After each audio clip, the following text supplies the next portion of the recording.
education.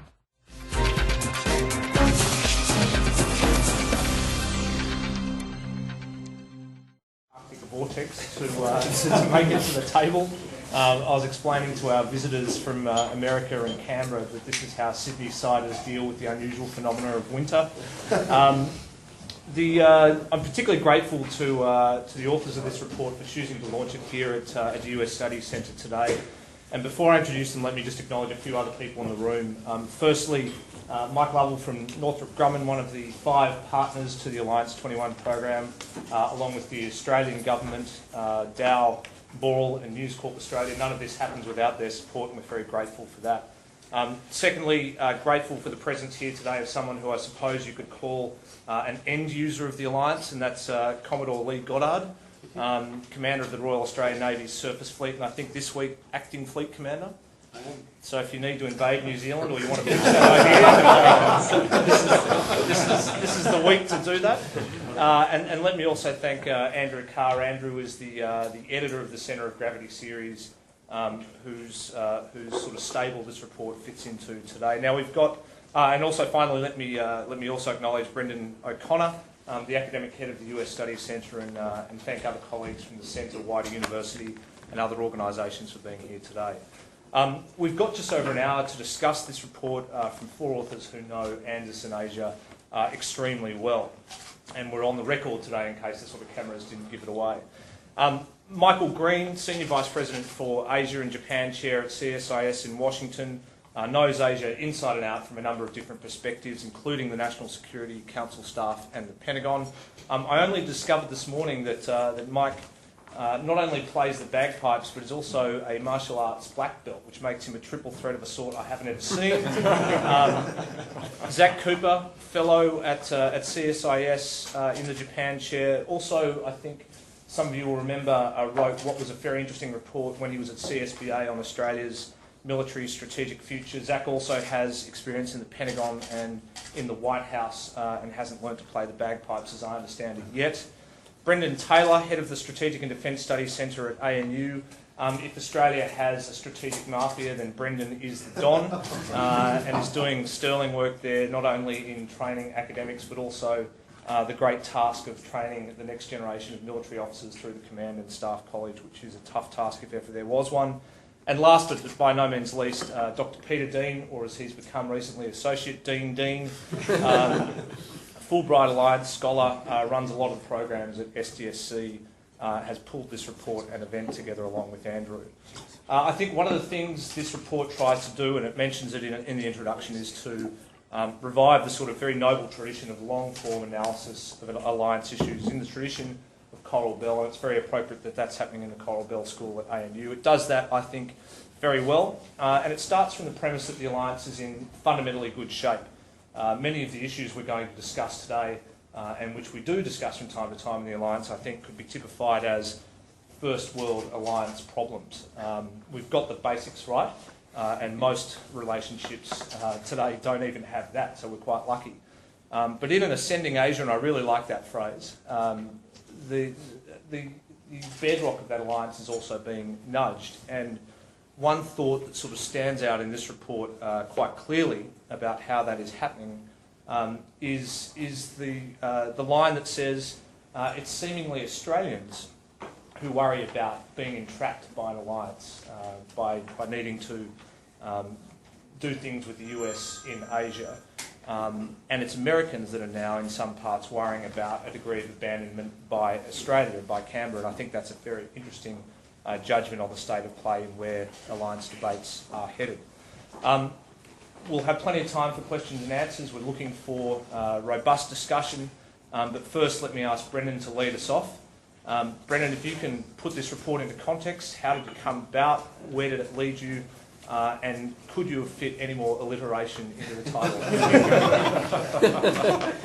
Thanks very much, James, for that kind introduction, and to the US Studies Centre. It's wonderful to be back here, and thank you to everyone for coming along. It's great to have such a distinguished audience here, and also a very big thank you to Mike and Zack for making the journey all the way down here to brave this weather. It's really an honour and a privilege to have you guys here and to work on this report with you. So I'll try to keep these remarks fairly brief. I'm sure the audience will be very keen to hear what you guys have to say. But I suppose that the question, why ANZUS is one that may spring to mind. There has been a lot of ink spilled on this particular subject over the years, as James has alluded to, and the Alliance is a relationship that is in extraordinarily good shape, is getting deeper by the day, and really one could conclude, what's really left to say on this subject. And Peter and I have a favourite quote that we always have a competition to see who can use it first in an article or a talk, and I'm going to win that competition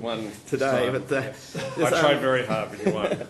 There's a great article that came out in the mid-1990s that many, if not most of you, will be familiar with by really the doyen of alliance politics, a gentleman called Stephen Walt. And he talks about in any alliance relationship that there's a danger of complacency, and that alliances can often go along seemingly in very good shape for many years, and then all of a sudden a crisis strikes, and in Walt's very colourful terms, the discovery of the corpse comes at a very inconvenient time. So I suppose we entered this particular project in that spirit, kind of keeping in mind that often, if you look back over the historical records, it's often during periods of structural change that alliance relationships often have, on the one hand, many of the greatest opportunities. Sometimes they do deepen, sometimes new alliances and alignments are formed during those periods, but often those particular periods of structural change where power relativities are changing in the international system, those can often be a period where alliances are challenged and where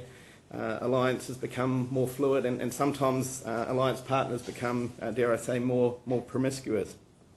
I think that's especially so during periods of multipolarity. Now we're not suggesting, as the headline in the Australian suggested this morning, that we're entering, that the US is gone and that we're entering a period of multipolarity. But I think one of the key points we're trying to make, or one of the starting points in the report, is that there are new centres of power very, very clearly emerging in Asia at present. We see a rising China, India, of course, Japan that's becoming much more assertive, Russia that's becoming more assertive. Also the rise of so-called middle powers such as Indonesia and Vietnam. So there is, one could argue, a type of multipolarity, albeit a very uneven sort of multipolarity, emerging in the region. One of the things we're looking at kind of that big picture, kind of grand strategic level, is what sorts of challenges might this new dynamic present for the alliance between the United States and Australia.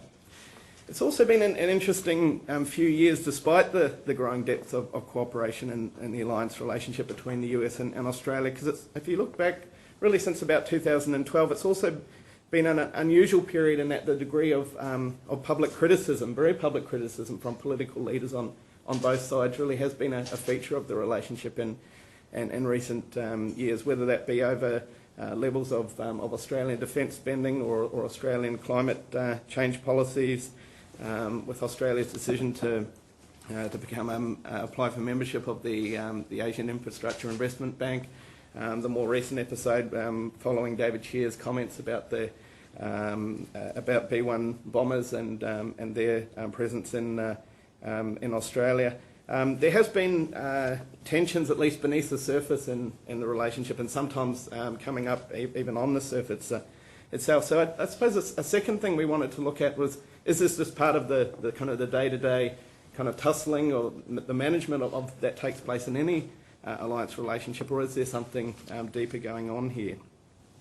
Certainly when other alliances in the region have been subjected to similar types of exercises, really what we're trying to accomplish is kind of a candid audit of the alliance to see what shape it's in. Often that has come in response to particular crises. We can think, for instance, back in the early 90s following the North Korean nuclear crisis, the US-Japan alliance relationship went through a similar process of kind of redefinition and reconceptualisation. I think it's fair to say that, without putting words in my colleague's mouth, that all four of us are very strong supporters of the alliance. And one of the things that we thought we would like to try and do is to try and get out in front of some of these challenges and think, well, what might be some of the challenges that could really test the alliance, and what might we be able to do in advance of those, or propose in advance of those. So as a candid audit of the relationship, the report really does two things. The first thing in this kind of long format that James talked about is that it does seek to look at many of these questions and both the opportunities and the challenges that the Alliance faces at present from a Washington perspective, how are these questions and challenges these opportunities, how are they being viewed in Washington, and also the view from Canberra. And then what we tried to do is focus on what we thought were the three really key areas where there was greatest potential for discord in the relationship going forward, but where there would also be opportunities for deeper cooperation in these areas going forward, and how might that play out, and how could those areas be moved in a way that encourage greater cooperation and less discord. And the three issue areas that we identified were the first was the issue of out-of-area operations, so how does the Alliance function more further afield in the Middle East, for instance. Secondly, how does the Alliance function in terms of trying to shape a new regional security architecture in the Asian region. And last but not least, very much on the minds of many, both in Washington and Canberra at the moment, is how does the Alliance respond to in the area of maritime security, and particularly in response to growing Chinese coercion in the East China Sea and more recently in the South China Sea. So without further ado, James, hopefully that gives a quick snapshot, and I'll hand back to you. Perfect. Thanks, Brendan. Mike, I might come to you next. One of the points made in this report is that Washington is increasingly attuned to the debate on China in Australia. I think one of the useful contributions this report makes is to sort of look at the nuances in the debate on China between the US and Australia. Do you want to speak to how you've covered that in this report? Sure. I mean, there are multiple levels of reality about how we talk about China between US and Australia. I think the military-to-military dialogue is excellent and is based on operations and tactics, and not necessarily decisions about what our grand strategy on China is going to be. And so, in other words, it's about capabilities and capabilities driven, and so it's very good. I think the dialogue among the press or between the press, which is of course a virtual dialogue of competing stories and narratives, really emphasizes the idea that perhaps there's a binary choice for Australia between the U.S. and China because of the economic dimension of the China relationship and the security importance of the U.S. relationship.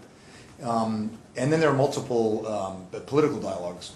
So it's not a simple story. I think it is a bit concerning for some in Washington because compared with Japan or other allies and partners in Asia, we don't see the same binary debate, except in Korea to some extent. Korea started sort of moving in that direction. And so it's a little confusing for people who follow this in a cursory way. And that's one reason we wanted to do this, honest look at the Alliance and the challenges and opportunities, because we need to have the discussion. I was very involved in the mid-90s in the reaffirmation and realignment of the U.S.-Japan alliance. And we had to have a real debate about China between the U.S. and Japan, and we did. We need to do that in this alliance. We suffered to a considerable extent, in my view, because the Obama administration has not articulated a consistent China strategy. At times, the administration has embraced concepts that very much look like a bipolar condominium, the new model of great power relations, or mutual respect for core interests. At other times, they've done the San Francisco hub and spokes treaty system on steroids, like when President Obama made the Darwin deployment the centerpiece of a trip to the region. So it's been very reactive, and the narrative from Washington and the sort of strategic assumptions about China are very shaky. And it's not an easy problem.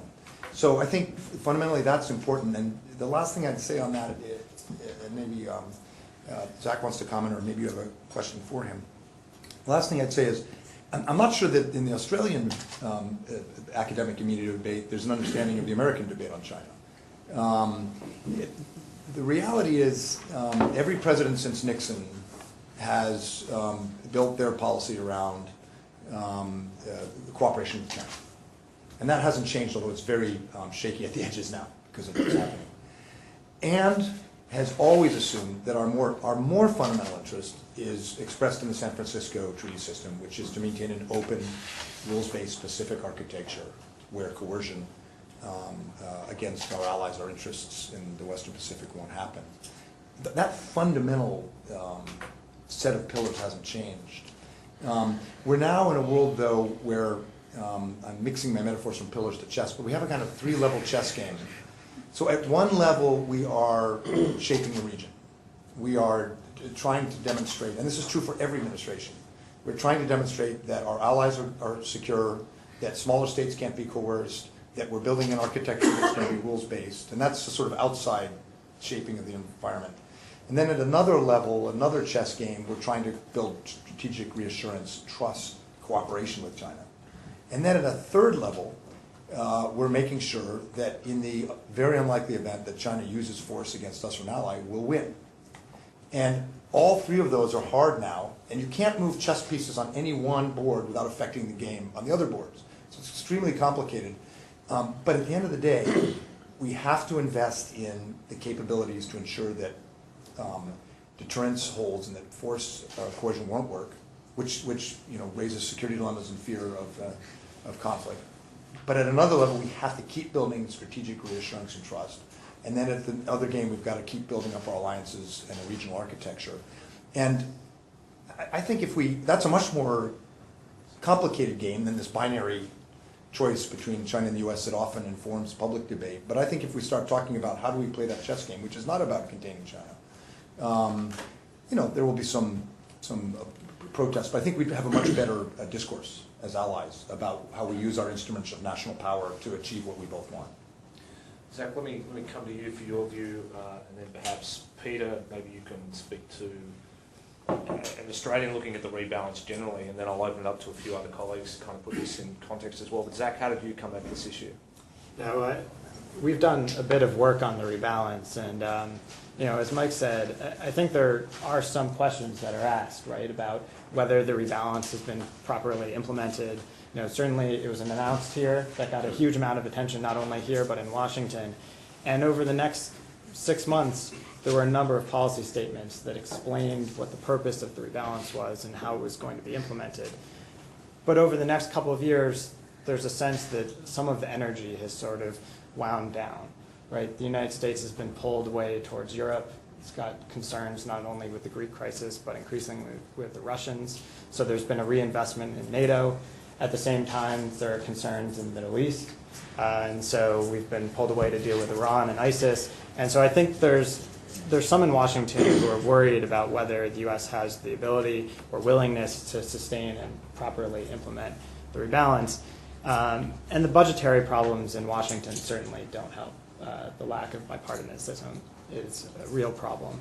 But I think we come at it from actually quite a positive perspective, which is that if you look at where the big picture trends are going in Washington, I think it's actually, there are a number of quite positive trends.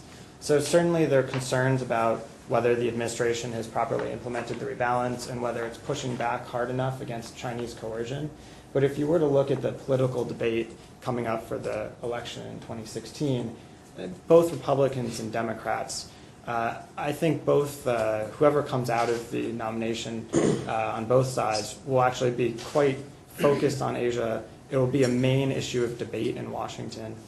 And I think there's a willingness to make sure that the U.S. stands up strongly in support of allies and partners and pushes back against efforts to change the status quo, especially through force. And that has been growing over recent years. And I think that's quite a positive development. And so part of this effort, I think, from our perspective, was one of trying to look at the alliance and try and figure out not only where the trends are going, but what some major issues of cooperation could be in the future. So maritime security is one that we talk about at some length. And that's an absolutely critical issue. Another one is what one might call networking of alliances, what we've called federated defense in another context. How can Australia and the United States work more closely with Japan, with India, and with others to strengthen the rules and norms of the system. So those are some of the points that I think we've tried to raise in the report. Peter, can I ask you firstly for your view on the rebalance from where you sit, and then secondly just to maybe tease out this point about Australia becoming a sort of hub in the regional order, a sort of, you know, another part of a larger part of the constellation of the sort of US alliance system? Yeah, I spent 6 months in the United States last year, and I got the feeling too when I was there as well, to follow on from Zack said, that there was strong bipartisan support for the rebalance in the US. But the ability to implement that under the current administration has been somewhat problematic. And we've seen from when Hillary Clinton made one of her first speeches about this, sort of the priority order around this in terms of diplomacy and the Trans-Pacific Partnership, and then the military component. And what we've seen, I think the military component has been reasonably effective and quite good from PACOM in doing that, but the other elements that were supposed to support that have not really developed in the same way that was indicated when President Obama in particular made the speech out here in Australia. And I think one of the observations I have in relation to that is, you know, we've had a system in particular relevant to Australia that of our defence construct vis-a-vis the alliance has been built around the Nixon doctrine from so many years ago. And I think one of the things Obama did when he announced the pivot is really sort of transition from that era out of the Nixon doctrine era, and particularly by announcing the rotation of the Marines through Darwin. I think that's a significant piece, but by removing that sort of underpinning piece which helps drive a lot of the way we do Australian defence policy, so self-reliance defence in Australia built off the back of a Nixon doctrine principle, was moved away from. But what we've seen with the inability to sort of implement the rebalance in the way that it was first envisaged is leaving a bit of a grey area, therefore, of where the United States sits vis-a-vis its interest in Asia, and then how we respond and react to that in our sense. So while I agree with Mike and Zack, certainly the long-term picture looks good with the bipartisan support, but where we are at the moment is creating a grey area where we're unsure about the direction that the US will go, which makes it harder for Australia to set its own strategic levers in response to that as well. And I think that's been a critical piece to understanding the rebalance. And being on the other side of the alliance, you know, there's been many allies concerned about that ability to implement the pivot and being really able to have clear articulation of what US strategic interests and strategic objectives are in the region, despite the fact of having an underlying understanding of the commitment that the US has more broadly over the longer term to that. So I think that's an interesting piece. As the region starts to evolve and change, then obviously the alliance network itself has to change, and Australia, I think, can play a key and pretty critical role in that. Australia also has I think, needs. We're doing some good stuff with Japan. We've had some good engagement with India, but I think there needs to be a bit more of a focus on Southeast Asia as well. So where we could say on one hand we need sort of a bit more of a clear-cut US strategy in Asia, I think maybe the United States needs a bit more of a clear-cut Australian approach to Southeast Asia as well, and how those two things might complement each other. Yeah, and on that point, let me ask Aaron to offer a view on where Indonesia features in this. I mean, Southeast Asia is sort of the key to the rebalance from an Australian perspective, where we've both got national interests, both got expertise, and I think, as you indicate, could both do a little bit more work to flesh out where we overlap, where we diverge, where our interests are complementary. Aaron, how do you sort of see Indonesia featuring in discussions between the US and Australia, and how is that changing? I was pleased to see in your report a recommendation for more of a trilateral conversation on security between Indonesia, the US, and Australia. I think that's important, and especially when it comes to force structure. Obviously, the Indonesians were very alarmed and upset. Some of this was theater, some of it was not, when the deployments to Darwin were announced. I think we can do better in terms of briefing Indonesians in advance on major force posture decisions, particularly if they involve the west coast of Australia. And that would be beneficial to Australia, perhaps get them back in the game with Indonesia. Obviously, that relationship's very rocky right now.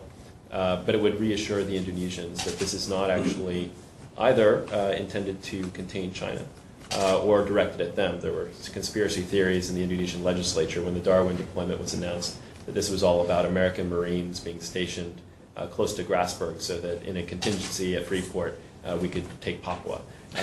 These things are ridiculous, but they won't know that they're ridiculous unless we explain them. So having that conversation is very important. And then just a conversation between the United States and Australia on what Indonesia's future looks like for both of us. I think our interests begin to diverge as Indonesia rises, becomes more militarily capable. That doesn't necessarily have to be a bad thing if we can invest them in a security community in the region. But we need to begin to have those conversations now before it becomes an issue. Thanks, Aaron. Can I ask James, can you put this in a wider context? I mean, we're sort of talking about the last couple of years here, but how have Australians traditionally come at alliance issues, and how has the debate traditionally played out in Australia? Well, I'll just go back initially to something that Brendan opened up with. I mean, I think one of the important points to come out of the report here is the need to avoid complacency, and I thought immediately of Ambassador Marshall Green's letter back to Henry Kissinger in 1975 when he left the Canberra posting after a period which had been the greatest crisis that the relationship had ever seen. And Marshall Green said, the greatest risk in this relationship is complacency, that we take Australia for granted. And this has been an abiding theme in alliance debates from the late 60s. The sense that Australians felt that they weren't being taken seriously in the alliance. But I do think we're now in this extraordinary period of bipartisanship. That's already been said. It does seem a long time ago since a Simon Crean, for example, could stand up in the Australian Parliament and disagree with an American military action in Iraq, as he did in 2003, but maintain a commitment to the alliance. We certainly haven't seen that kind of contestability on the Labor side of politics. Since then, we had a very crude expression of the alliance that was given by Mark Latham in 2004. But I think, generally speaking, the point is that Australia is arguably more important to the Americans now than it was at the height of the Cold War.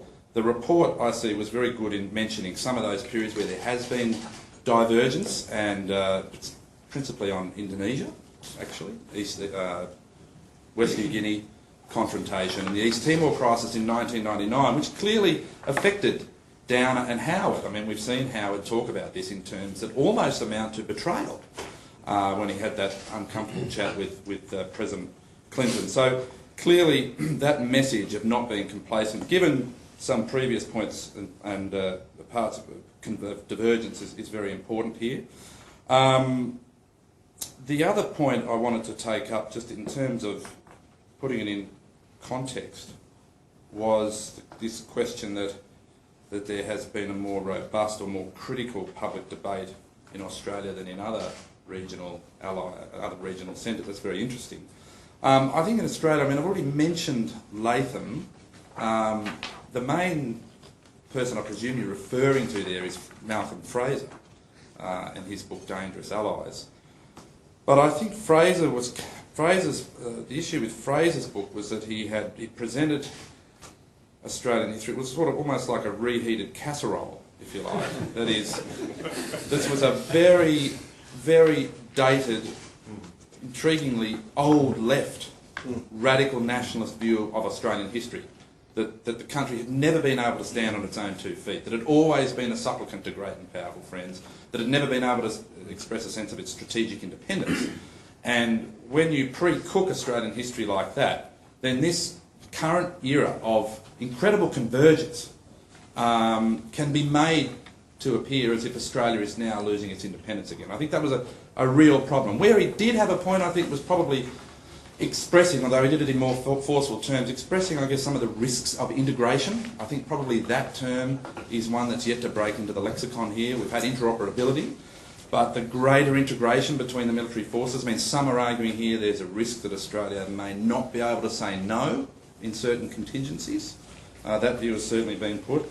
But a general point in terms of this question of arguments and criticism is that even at moments of extreme discord and divergence in the alliance, those disagreements have been contained within it. Very rarely has all the dirty laundry come out in public. Very rarely. It did in the Whitlam period. There was a little bit of it in the Latham period as well. But generally speaking, the alliance has been robust enough to sustain a very healthy, vigorous debate within it. I mean, my last point would be just on that, the the other intriguing point in here is this concern in Washington about being abandoned by Australia. Now, when you think about these two comments that Tom Switzer has written about at quite some length, the last decade where you had Alexander Downer and then David Johnston expressed doubts about whether or not ANZUS and Article 4 applies, which is ironic given that throughout the 60s, in particularly over those crises over Indonesia, the Americans were very careful to water down ANZUS as much as possible so that what they weren't appearing to be giving Australia a blank check. And now you have this extraordinary irony where Australian ministers are casting doubts on the applicability of ANZUS. So I'd be very keen to hear about the reaction in Washington, not so much to Downer because we've seen that, but to Johnston's comments. But I thought finally, the other point I thought was very interesting here was on page 21, where you talk about the need for a renewed strategic focus on the region. And then there is a fascinating point. This requires both that Australia maintains a regional focus and that the United States displays a high degree of discipline in balancing requests for Australian support outside of Asia. Which sounds to me as if there's, I mean, correct me if I'm wrong, but it almost sounds as if you're saying Washington shouldn't ask. Is that right? Or I misinterpreted that? I think it's more about, they're going to think carefully about where they ask for priority, the main effort to it. Yeah. And vis-a-vis what's happening in the global situation, the strategic environment at the time of that request. I mean, we're a long, old alliance partnership that has very deep and considered roots. And Australia has a reputation of being a very loyal and reliable ally in that regards. So, and sometimes I think it can, for short-term political expediency or tactical moves, it can be easy to ask Australia to provide some support in some areas. I think, but taking the longer view of where does the alliance really need to be balanced at. We make the point in the report that, you know, this is a long part of Australia's strategic culture of supporting its great and powerful friends. Doing so in the Middle East, particularly from 1991 onwards, was made much easier by the end of the Cold War and the position that Asia was in back in the 1990s. It's in a very different strategic position today than what it is back there. So taking a very careful and calibrated look at where the balance of requests are made, where the balance and priorities of effort are made, and how the United States, I think, manages not just our alliance, but its alliances more generally around the globe, and where they ask them to put effort into particular regional areas. I mean, fundamentally, Australia's an Asia-Pacific power. You know, geography actually does matter. While many people talk about a global interconnected world, saying it's not as important as it used to be, I think geography is still a critical and key piece, particularly as the world's changing with the different global strategic centre of power moving to the Asia-Pacific, and also the rise of China and the re-emergence of Japan, as we've spoken about, and the rise of Indonesia and other states. So we just need to be, I think, both sides need to be more cognizant about thinking about the long game and where the main effort really is in the priorities that we place on it. That doesn't discount not doing things in the Middle East. The report also points out the need to have a long-term basing option there to provide support for the concerns and interests that both countries have in that region, but taking that longer view about where it sits. So on the Johnston comment, this classic Thucydidean dilemma between allies of entrapment and abandonment becomes acute when there's a shift in power. So it's not at all surprising that you have these voices. It's a little bit surprising that to some extent in Washington and Hawaii you have people, just as there's a debate in Australia about entrapment, there's a bit of concern about abandonment because we are more interoperable and frankly dependent on each other. And so it's a natural thing people would question, you know, on our side, okay, are we sure about this? Sure. Given some of the public discourse, the Dangerous Alliance book and so forth. But that said, this is extremely normal in alliances when there's a shifting balance of power. And that's precisely why, as Marshall Green, no relation, said, you can't be complacent. Yeah, we need to talk about what the roles and missions are. On the regional, on the sort of CENTCOM, PACOM, Middle East versus, this is an old story for Australia with Britain. Yeah, absolutely. Yeah. You know, as a diplomatic historian, you'll know that the Joint Chiefs in Washington, after ANZUS was signed, wanted to just keep that British model. We wanted Australian forces for the Middle East. Thank you very much. That was the thinking. So it's got a long pedigree. My own view to burrow a bit deeper on this question is that what U.S. forces did with Australian Defence Forces in Iraq and Afghanistan was transformational in terms of interoperability, the highest end of special operations, the highest end of tactical air, and that it really did transform the alliance, especially for the Army, I think, and the Air Force. I think that problem set now with ISIS and so forth means that the Army and Air Force, this is my own view, have a particularly important role. But the maritime problem in Asia has gotten much more acute over the last few years. And both Japan and Australia have a pretty considerable permanent presence in the Middle East, in the CENTCOM, DACOM, borderland there. And I think this is for the Americans' homework, I think we need to think through a little bit more carefully, as people are suggesting what is the best way to work with Australia. And I don't just say this as an Asia guy, but I think we'd like to see more, I'd like to see more surface combatants back in this part of the world, but without taking away from the incredibly high levels of interoperability and capability and trust that have been developed over 10 years of very stressful operations in the Middle East. It's not a complete, this is a question of balance. I'm not talking about pulling out the Royal Australian Navy completely, but I think we have to think that through. It's hard for us because NATO right now is going down in its force posture. And so we have to make some hard calls. How important is piracy compared to maritime security in Asia? We don't want to make that choice, but we're going to have to start thinking about relative prioritization. Personal view. And I'll just add one point before we open it up for broader questions around the table. But the other point you make is on which there seems to be consensus amongst the four of you, is that expectations on what Australia will do in terms of its own defence capability are rising in Washington. A lot of pressure in terms of what Australia is spending on defence over the last couple of years, with some quite public interventions on that. We've got a government at the moment that seems very committed to hitting that 2% of GDP target at some point in the near future. We can argue about the merits of sort of setting a target that arbitrary, but it does have some substance to it. My own view is that that's going to get increasingly difficult. It's sort of, they have made difficult decisions on that in the last couple of years, but those decisions are not going to get any easier. So actually, the reality of Australia getting to the point where it needs to be to meet those expectations, I think, is going to get quite tough. We've got about 30, 40 minutes to kick some ideas around the table, grab my attention. Those of you off the table, grab my attention too as well in the normal way. David, you want to throw to a question or a comment, and then we'll go from there. I'd be interested in hearing the panel's views about the proliferation of minilateral, trilateral dialogues and cooperation, to which the suggestion is we should add US, Australia, Indonesia to a list of other triangles that are being developed. And that, on the one hand, all that makes perfect sense. On the other, when we start talking about Australia potentially being a hub of the alliance, what does that mean in the long term for Australia's role and for the alliance itself, when Australia takes on quite a different role, I think, in the region? Yes, so. Do you want to start? Yes, yeah, I'll start, but we were just talking about this. I think it's a really interesting question, David, and I suppose I would. There's two different views really on what institutions do in terms of whether institutions ultimately, whether they create a strategic order, and there are many people who believe that. I tend to be more of another school that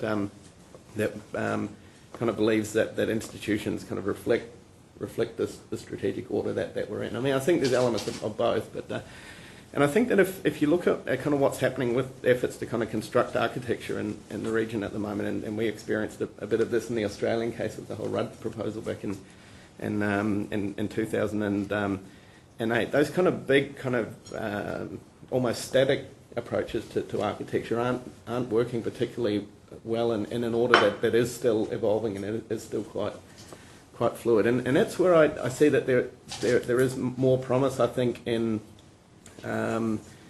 in these kind of smaller groupings that may, and I think that, I mean, a couple of things to keep in mind is that those groupings themselves needn't be fixed, and they can, but the groupings themselves can often be quite different as well and have different purposes. So, for instance, the trilateral that we've proposed between the US and Indonesia and Australia is as much about managing the internal dynamics of that relationship as it is about anything external. I think a different sort of relationship to what we've seen with the proposed Asian Quad, for instance, that you wrote on, and this kind of idea of a quadrilateral that keeps coming back again, and I think it is going to come back again.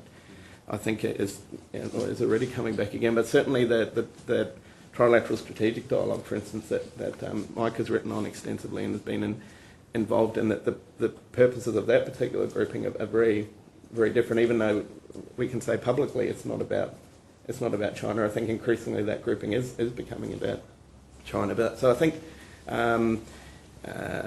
in this kind of, very diverse region and in many respects a very messy region, kind of having this kind of more nimble approach, different groupings for different purposes. That'd be my own personal view. But Mike's written a lot on this.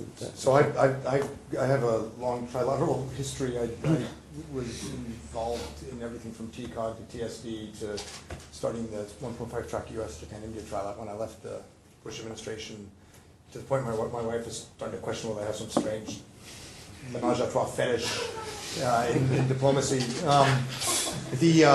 There's a logic to it, because basically in the San Francisco system, and especially the Taiwan and Korea treaties, as my friend and colleague Victor Cha has written, we were afraid of entrapment. We were afraid of Chiang Kai-shek and Syngman Rhee starting a war with mainland China. And so we kept those bilateral in large part. And there was an Australia Spindler dimension, of course, about Japan, but we had to have bilateral alliances, not collective security like NATO, because Japan and Australia weren't ready for collective security, and because Korea and the Philippines and Taiwan wanted it so they could pull us all into a fight with mainland China. So it was an accident of history. And so part of what's happening now is not a collective security, and not going back to what Dulles wanted, a Pacific Pact, but tightening up these spokes a little bit to compensate for the fact that we had a very bilateral series of alliances, and that's not the world we live in today. There's far more trust and commonality of purpose among these separate alliances and potential partnerships. The other broad kind of structural way to think about it is the United States has never really had unipolarity, and the American people don't really want to pay for unipolarity. So unipolarity was never really an option. Bipolarity in this region, in terms of structure, has been attractive to senior strategic thinkers in the U.S., some of whom served in this current administration, but the Chinese have pretty much made sure that won't happen with Washington. The level of trust is just too low. And so the U.S., most Americans don't talk about multipolarity and bipolarity, to be clear, but I think the U.S. Notionally would not want a multipolar system where all the poles are equal, to be perfectly candid. We want to be the number one pole. But we do want poles, and so there is a long history of American administrations wanting Japan, India, Australia to be more powerful. And not even necessarily more aligned. The Reagan administration, in the book I have coming out, had a national security strategy on India, which you'd be interested in, which said, for the first time, the rise of Indian power in and of itself, regardless of whether we're aligned, is in American interest. And Nixon in '67 had this famous Foreign Affairs article, which is basically about multipolarity. So a managed multipolarity, so to speak, or is enormously in our interests in Asia. And so these trilaterals, in a way, are also about that. How do we coordinate and manage a little bit, not dominate, but manage a little bit the rise of India with Australia and Japan. And then the other thing is, as Brendan said, the broader architecture in Asia is so, it's built on sand. There's just no common value system or economic model here. So there's always going to be, even with U.S., we have a U.S.-China, Japan trilat, U.S.-China-Russia trilat we do at CSIS. There's always going to be a need for caucusing and shaping. Be a great topic for a book. I would just add, I think some of the trilateral initiatives are really organic, right? The U.S. now is looking west to the Pacific. Japan is looking more to the south. India is looking east and acting east. And Australia is looking to the north. So you're getting a convergence of interests, which, on the trilateral basis makes a lot of sense. On the quadrilateral basis, makes some sense. And the place where you're seeing a lot of interest, I think, among many of those countries is logically the South China Sea and concerns about maritime coercion, and not what that means necessarily for the South China Sea, but Japan is worried about what that means for the East China Sea.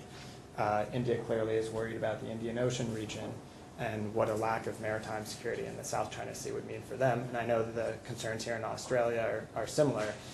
So I think there's this organic interest in those sorts of initiatives. And I would just say one project which we've put a little bit of work into is this concept of federated defense, which is the notion that all of our budgets are under pressure. I know it's an issue here in Sydney and in Canberra, and it's a big issue in Washington and with NATO allies as well. And one way to try and resolve that challenge, where we've got a rising China which is rapidly modernizing its military, and yet budget pressures among many of the allies, is to try and do more together and to do it more smartly. And so we've done some thinking about what kinds of initiatives we can do in that area. And I think that trilateral cooperation is an easy first step. If we can do trilateral cooperation on humanitarian assistance and disaster relief, that helps us be more interoperable in these other types of contingencies. James Riley, do you want to respond to that? I just wanted to flip on from that. And the comment you mentioned before, James, about the defence budget, and something we sort of did, obviously from the view from Canberra, was look at how well the alliance is going on so many levels, and then look at some of these expectation gaps, as we call them. And I think the defence budget's a really important one, as you point out. So there was a lot of heat around this with the 2%, the lead up to the last federal election. At the moment, the government seems to be on track for this. As you mentioned, it's going to get harder, and the big bulk of that money to get to 2% is going to have to come in the next few years. There are going to have to be significant investments in the Australian defence budget. Now, we've also seen a significant investment in this budget in national security. So we now have an extra layer of pressure on the defence budget, is the rising national security budget to deal with counter-terrorism and other things. So there's a lot of different elements and angles, and I think this budgetary question will come back in much sharper focus, particularly once we get the white paper, which we're led to believe is about in the next month or so. As we know from the last white paper, there was a gaping wide big hole that was missing the whole economic piece of that. So I think it's going to be key what that defence white paper says around the budget elements and how the government handles this, particularly going into an election cycle not too far away. And I think that's going to become a live issue much more than it's sort of died down a little bit at the moment, I feel, but it's still on the table, and I think it's really going to come back to the fore sometime soon. And that comes to the expectations of what the US are thinking they need Australia to do, and what type of force structure that the white paper also puts out there, and how it envisions the region as well. And if not the white paper, when we make a decision on submarines, it's... And that's the flow-on effect, and and as we've seen the blowout and the cost of the air warfare destroyers, and what will happen with the shipbuilding industry and the political pressures that will also play on this. So the domestic political factors are also playing into on both sides into the relationship between the two countries at an international level. Got James Riley on my list for a question next, and then Peter Harcher. And Peter, I might ask you then to sort of comment on sort of the political realities of the national security budget if you can as well, and then Brendan, but James. Yeah, briefly, just two kind of points I wanted to raise. I really appreciated Mike bringing sort of a metaphor, the three levels, and I wanted to explore possible tensions with regards to the relationship with Japan, the role of Japan in the alliance, because you spoke a lot about that in different aspects. And just to say that I think from Beijing's perspective, there's a lot of concern about the Abe administration and where it's going, and there's a lot of anxiety. And to the extent that there was criticism of Australia's sort of welcoming of Abe and the Abe administration, very warm welcome of Abe, comments over history, raised a lot of eyebrows in Beijing. So to what extent do you see that as a possible constraint for that sort of three-way cooperation? Is not that China gets a veto on the way the Australia-US alliance works with Japan, but to what extent is there anxiety? How strong is the desire from Tokyo's side to have that? I think my sense is pretty strong for a variety of reasons. But from Australia's interest, where are their limits or anxieties getting too close to the Abe administration's pretty ambitious security strategy, moving into the South China Sea, for example, which is going to raise a lot of concerns from Beijing versus, say, a more traditional bilateral kind of focus for the alliance. So there's a tension there, and I'm curious about that. And just secondly, really briefly, if I might, just about economics and security, I have to say, I had a very brief skim over the paper. The language on page 22 about Washington can show Beijing that it's willing to integrate China into the regional order, it'll allow Beijing more say. I think my sense is that China is getting more ambitious in its role in regional economic cooperation. It's not really asking for permission from Washington. I think the AIIB was the first and a growing trend. It's going to be very important. So I was curious about to what extent you see the security cooperation of the alliance married up with these concerns about regional economic architecture, as opposed to an alternative strategy, which would be to say, we support that, we encourage it, and we're going to have our military cooperation here, while letting that go forward. It's two different tones, and there's a bit of a tension here between them. Thanks. And anybody wants to say anything? Maybe just on the second issue first, before Mike talks about Japan a bit. I agree with you that this is a personal view. You know, my personal view is AIB was a giant mistake by Washington. We were never going to join AIB because the Congress would never have allowed it. But we didn't need to oppose it, and certainly not in the way that we did. Because it's important that we demonstrate to the Chinese that we are willing to integrate them into the system and to allow them to shape that system, as any rising power should. As long as they help to reinforce rules and norms that are important not to the United States, but throughout the region, and that in fact helped China to rise in the first place. And so my personal view is, you know, in the economic realm, it's vital that the U.S. demonstrate that it can cooperate where there are Chinese initiatives. And we can cooperate on the security realm as long as those initiatives, you know, help to reinforce existing norms. But on AIB, my personal view would be we should have been out there trying to shape the effort more, and obviously the pressure that was put on Australia created some probably unneeded tensions there. So let me do Japan quickly. First of all, the Japanese defense budget has modestly increased after more than 10 years of decline, while the Chinese defense budget has been increasing at double-digit numbers for 2 decades now. So the Chinese telling the Japanese you're militarizing is a little bit like the tea calling the kettle black. The Chinese made a major information campaign, propaganda campaign against Abe in Washington. Demonizing him, going to think tanks, saying he's dangerous, playing on fears of entrapment, saying Abe's going to get you in a war over these small rocks. Very, very aggressive. And around the region, including in Australia. Abbott's meeting with Abe and Obama's declaration, no president had said this, although it is U.S. policy, that Article 5 of our treaty would apply if China used force against the Senkakus. Then the April summit were fantastic because the Chinese operational tempo, their sending of ships and drones and surface action groups in the East China Sea basically hit a plateau and they stopped. And I think they realized that they could not sort of isolate Abe in Washington or Asia. And so it was absolutely the right thing to do. And if we, the U.S. or Australia, had said, this guy's kind of dangerous, the Chinese would have kept pushing to try to drive a wedge between the U.S. and Japan and Australia and Japan. And then the flip side of that is, and I've heard this from very senior people around Abe, he cares what Abbott thinks a lot about the history issue in a way that he would not care vis-a-vis a leader who lectures him. Because Abbott basically in this government accepts that what Abe is trying to do with the economy, with defense guidelines, is good for Australia. And that gives this government a lot of influence in Tokyo. You have a very good ambassador in Tokyo too, that helps.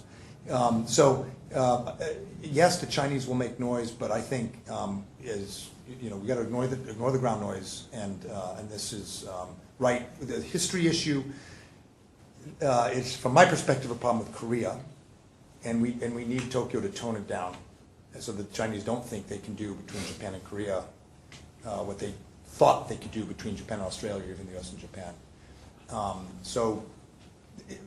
Consistency on this one will help us, and I think Abbott and Obama, it took Obama a while, but are pretty consistent on this now, and I think it's stabilizing things, actually. And the defense guidelines, the new legislation, it will allow Japan to integrate. This is not a story about Japan developing unilateral capabilities to go out in the region. This is a story about Japan passing legislation that primarily has the effect of allowing Japanese forces in non-kinetic, in rear area, logistics support, missile air defense type things, integrate with the US or Australia more. So it's not a story of autarky, autonomy, Japan going out developing unilateral offensive systems. It's a story of Japan plugging in more with the US and Australia or other partners, which if you are worried about Japanese militarism, which I'm not, if you are worried, that's what you should want, right? The opposite is what you don't want. Some distance from Japan, and then they start developing surface-to-surface missiles and their own hedge. So, yeah, I'm not too worried about it, but it's good people are. It's good for business. Do you want to come in on Japan? Yeah, just a couple of quick thoughts. I mean, Jamie, I think a question about the limits to maybe even the limits to kind of greater alignment there. I mean, certainly the Australia-Japan relationship is one that's been around for a long time, and it's not going away. But it is a relationship that even if you look since the early 90s when we did see a deepening in kind of security cooperation, it has gone through periods where that cooperation has accelerated, and other times where, in kind of the Howard period, particularly the end of the Howard period springs to mind, and where it's kind of then, decelerated, and the Rudd period, the first Rudd period kind of springs to mind there. I sense that the relationship at the moment is going through one of those periods where it's really accelerating, but I do think that, I mean, it's not just contingent upon the personalities of the leaders, but I think that is one factor that's really moving the relationship forward. And I mean, it seems, it's hard to tell, but it does seem as though Abbott and Abe will be in power for the foreseeable future. A little bit less certain in the Australian case, but I think it's probably fair to say that will remain the case for the foreseeable future. And as long as that is the case, I think we will continue to see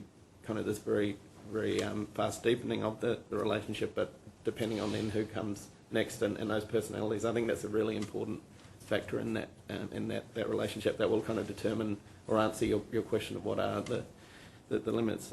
Just a couple of other things on your second question.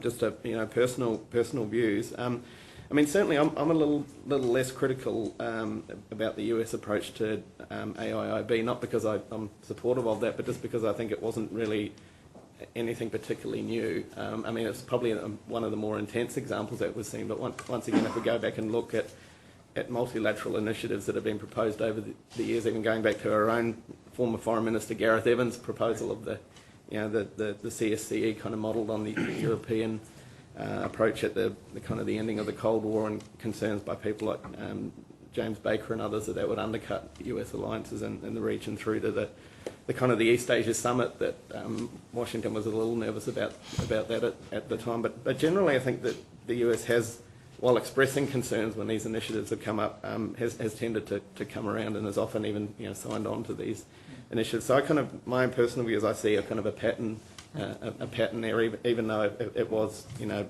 as Zack has said, a bit ham-fisted.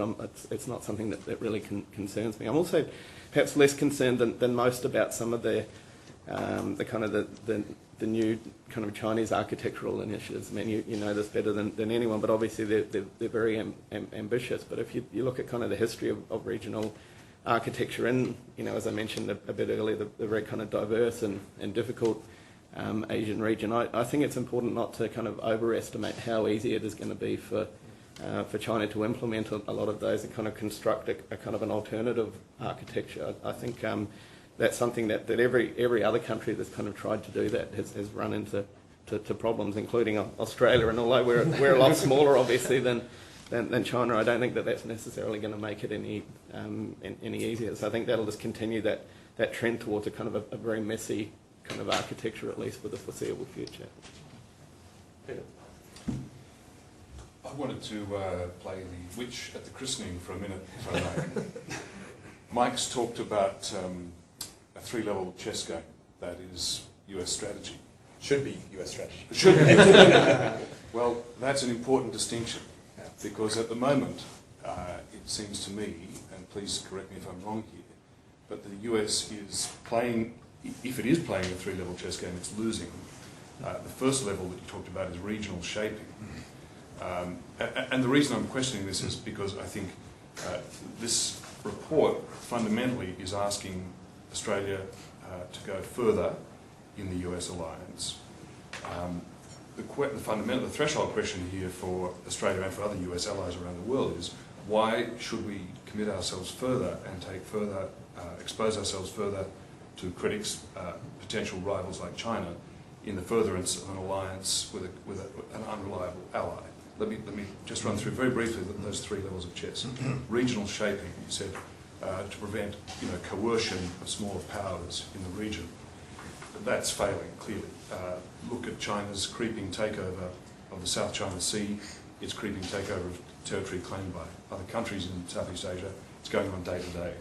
On Friday, the Japanese Defence Minister, that's the South China Sea, and on Friday the Japanese Defence Minister expressed new concern about this offshore platform that China is now building in the East China Sea as well. This is all, the facts on the ground have changed. It's done. It's over. This is a chess game that the US has just demonstrated that it cannot play against a determined China. Second, you said was for the US to build strategic trust and cooperation with China. We don't see any evidence of that either. And the third level is for the US and its allies to make sure that if there is a war, then the US and its allies can win. Again, with the budgetary problems, with political erraticism in the US Congress, with misjudgments in US policy,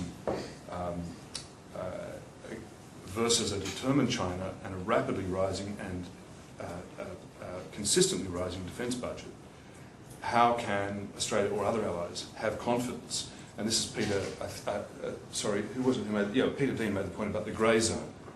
This is a pretty big grey zone. Is the US a committed, capable, responsible ally, sufficiently wise and committed that Australia can go yet further to cross into a new realm of cooperation? I thought the most interesting and the most original recommendations in this report were about how Australia and the US, I mean, you talk about the regional hub, Australia helping to network US allies, including Australia and the US should support ASEAN in its military requirements in the face of Chinese coercion. Now, clearly, for Australia to help bulk up regional militaries would be seen by China as us joining and ganging up on the Chinese. Now, it wasn't just Malcolm Fraser. I mean, we like to, single Malcolm Fraser out as the real witch at the christening. But Fraser's point, Fraser's not the only guy in Australia with that question. A lot of Australians, there's very high support for the US alliance in Australia, but there's also very strong support for China and the economic relationship with China. One of the reasons there's such strong and unmitigated support for the alliance in the general public is that it hasn't been seen as being inconsistent with the relationship with China, that we could have both at once. Malcolm Fraser's point is, has Australia reached a point of dependency on the US where it would be impossible for Australia to exercise sovereignty and stay out of a US war? He's not the only one. A lot of thoughtful Australians have been asking exactly that question. He was the only one brave enough to say it publicly and clearly and risk the criticism that goes with it. So I guess the essential question is, well, with an ally that's losing on at least 2 and possibly 3 levels of the chess game, opening up big grey areas about the US as a reliable ally, and with these proposals for taking the alliance further, deeper, exposing Australia to further levels of risk in its relations with China. Why? Why and how can Australia have that level of confidence to take that next step? You want small questions. It is so good to see you again, Peter. That is such a... There's not much in there. Beautiful question. Yeah, no, it's exactly the kind of dialectic that should be driving this debate. If I can start, I would say, first of all, we're not losing the shaping chessboard. I mean, although the administration could not have handled it worse, the passage of Trade Promotion Authority now makes TPP a reality. That's huge. And that is much bigger than the AIIB. In my view, the president should have started working on this from day one. He waited till the last minute, but he pulled it off. If you look at partnerships, whether it's the military partnerships, across this region, every country wants more of our military in presence and visits and intelligence sharing and equipment. Every single one, except North Korea. And if they're not careful, they're going to get more of our military. I was in negotiation with the North Koreans once with an Air Force one-star. And the North Korean was a diplomat and asked her, you're Air Force, right? And he said, yes. And he said, you sell the B-1? And he said, no, we don't sell the B-1. Would you consider selling the B-1 to anyone in Asia? And he said, well, in your case, we'd be willing to do a demonstration. Anyway, so with the exception of North Korea, Thailand's a little difficult now because of the coup. Myanmar's a bit difficult because of the backsliding. But in every case across this region, from India to Bangladesh, they want more. The biggest problem we have is we don't have enough to respond to all the requests for more. So I think we've had significant tactical onside goals like AIIB, and we have underestimated China's willingness to take risk and to suffer reputational damage in the use of coercion. I'm less surprised than some people in Washington, but I was surprised. I think we've learned a little bit about Xi Jinping and their discipline, and I would not call it domestic politics in China. I'd say it's the discipline of their NERSI doctrine and strategy. And I would argue that to keep that chessboard going, we need to clearly demonstrate that we're willing to take more risk. And allies need to demonstrate this. Now, it's a good question. I mean, what should Australia do? Is a Australia-China relationship better if the maritime powers let China do this, and just keep going, and then hope that trade and diplomacy will shore things up? Or is it better if we lay down some markers? In American baseball, there's this concept of the brushback pitch. Pitcher throws the ball, it doesn't quite hit the guy, but it wakes them up. I mean, should we be demonstrating that our strategy is not to avoid risk, that we're prepared to take some risk now in order to avoid a scenario where in 3 or 4 years we're talking about much more fundamental and dangerous coercion over a region where more than half of the container traffic in the world flows and so forth, which has incredible importance in undersea warfare.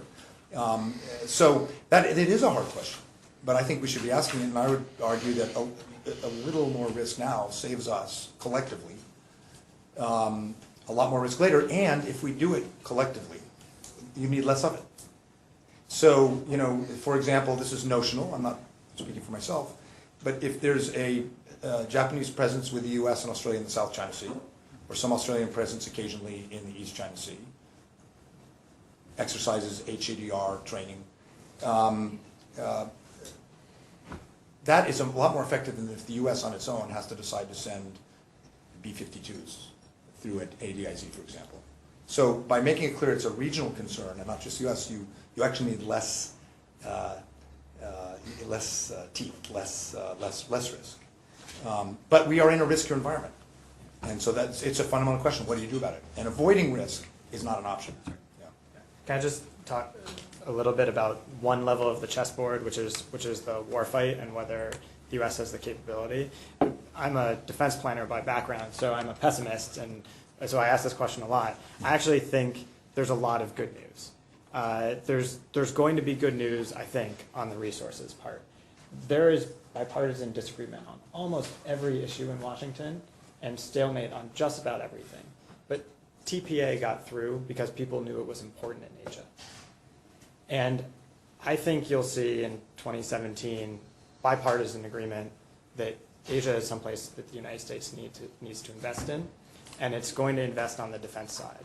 The Defense Department right now is led by probably 2 of the people you would pick if you were trying to come up with folks that were going to focus on how to win a warfight. Bob Work has done this for decades. Ash Carter's brilliant and focused on the region.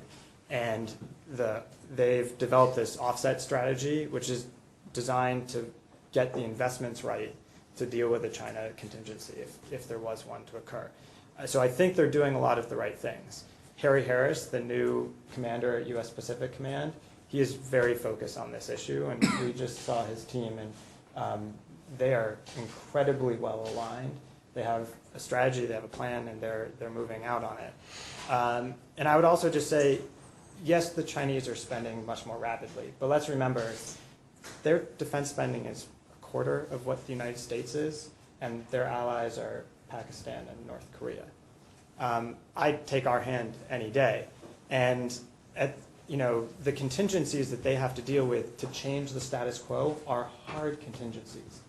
They've got to try and sail across the Taiwan Strait with a huge invasion force, not just fighting against Taiwan, but against a large U.S. fleet. And so we have an advantage here because as they try and develop these power projection capabilities, this is an area where they don't have a lot of expertise. They're pretty good at anti-access area denial, but to project power, to change the status quo, that's a hard thing to do. And we as an alliance have a lot of time doing it, and we're pretty good. And oh, by the way, if we needed to fall back on doing some of our own anti-access area denial capabilities, we could do that pretty easily. So I'm a pessimist. I think there's a lot of more work that has to be done. But on the question of whether we're going to have the capability to win the fight if we had to, I think that's a good story. And I would argue just very briefly that it's good China policy. Yeah. That you need to set expectations and hold them if you want stability in U.S.-China relations. And I don't think the Chinese know what our bottom line is. And that's a problem. I think, Peter, you made reference to my grey zone comment. My personal view is the alliance has a particular makeup. It has a nature and a character. And I believe a largely fixed nature that's been pretty much in place since the alliance was signed. And the rise of China doesn't change that fixed nature. That is the basic approach we have to the world that is very similar to the United States. The rules-based global international law, a liberal internationalist approach to politics, open free markets and trade, all of those elements that have been in place for a very long time. At different periods of time as the strategic environment has changed, the character of ANZUS has changed. And in my personal view, we're in one of those periods where the character is evolving. And that's why it looks like a bit of a grey zone. So I mentioned the Nixon Doctrine before, and the Nixon Doctrine comes along and pretty much ends forward defence as we knew it at a particular time. It takes until 1972 that the Defence Department sort of releases a statement where it starts to consider defence of Australia. It takes to 1976 before we have a white paper that really talks about defence of Australia. It takes to the 1986 DIB review before we talk about a force structure for that, and the 1987 white paper before we implement that. And you could arguably say the end of the Cold War in 1989 means we start again on that process.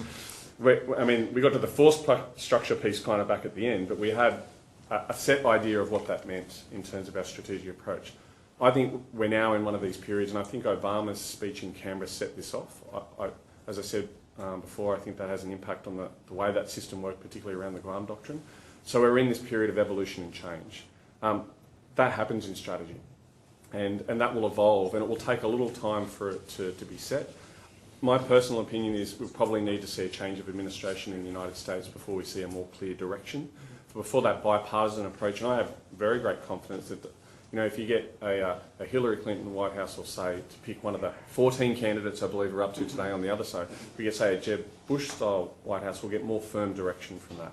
That will allow US allies like Australia to be able to comprehend what that approach is and set appropriate levers and strategy in place to that.